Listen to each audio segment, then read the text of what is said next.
So one thing we might like to do is to go to oscillator 2 and use it to create, as the sound's quite full on already, all we'd probably want to do is add a clean kind of sub layer underneath this.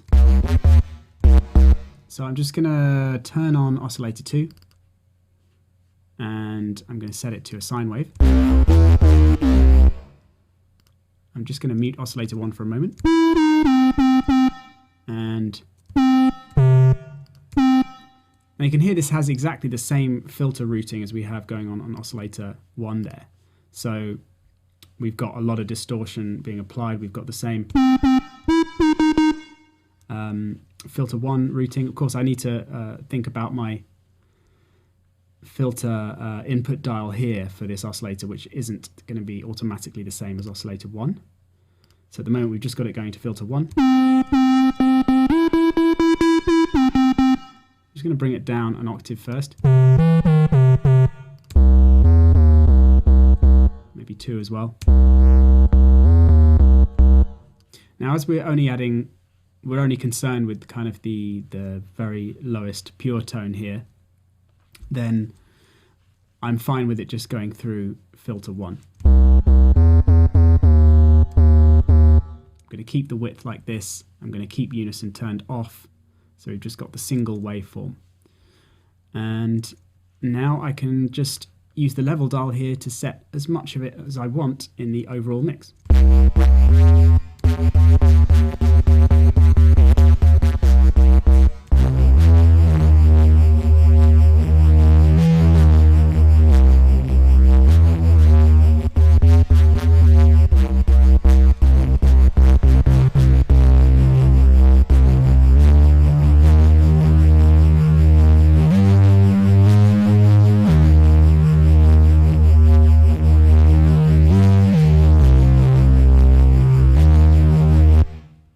Let's try adding some unison.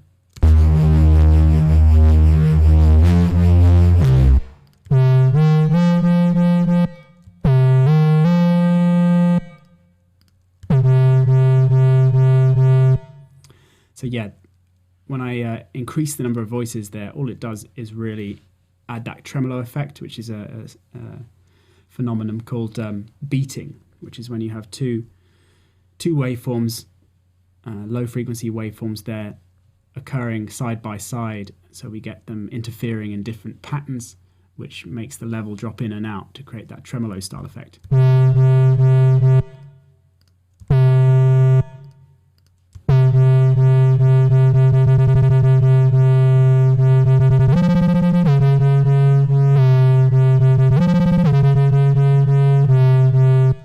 So yeah, it's that effect you sometimes hear in drum and bass tracks, say where the bass line moves in that way. Obviously with all the distortion applied, it makes it a bit more obvious and full on, but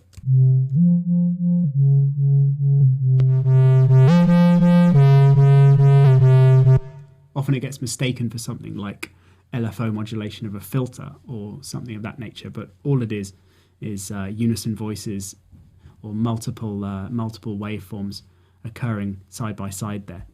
And you can see how the beating pattern speeds up as we add more detuning, as the frequencies of those waveforms are spread apart a little bit.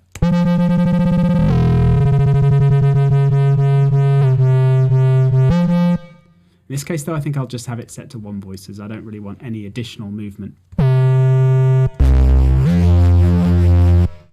I actually had a live crash there, so I lost my sound, but I've just recreated it to get to where we were. Instead of triggering with a C though, I'm going to drop it down an octave, actually, and play an F here, as that's a sort of common pitch I might be playing a bass line in. And just pick up where we left off, which was talking about the unison section on our new layer on oscillator 2. So with 1 voice, we don't get any effect, obviously, but if I change it to 2 voices, then we get that beating effect, which is a bit like tremolo. So we just get the level going up and down. And although I was going to leave it off, I think it does actually sound a bit more interesting with it on. I'm just going to turn off our distortion for a moment.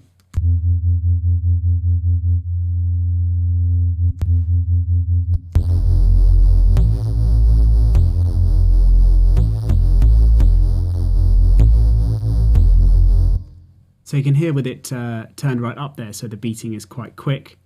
It adds some quite nice extra movement. So here's with no movement, and here's with the movement.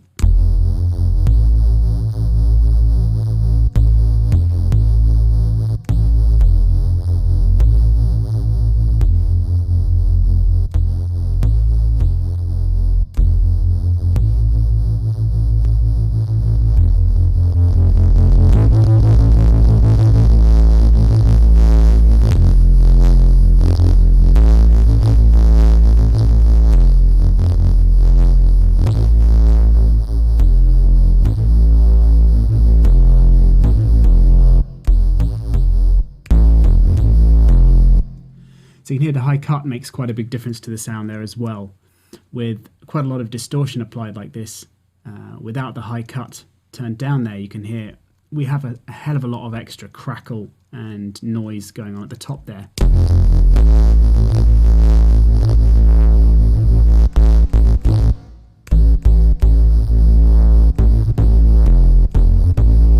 it possibly sounds a bit better with it turned down to around there, so it's rolling off some of that very top, just so it's not quite so crackly and full on.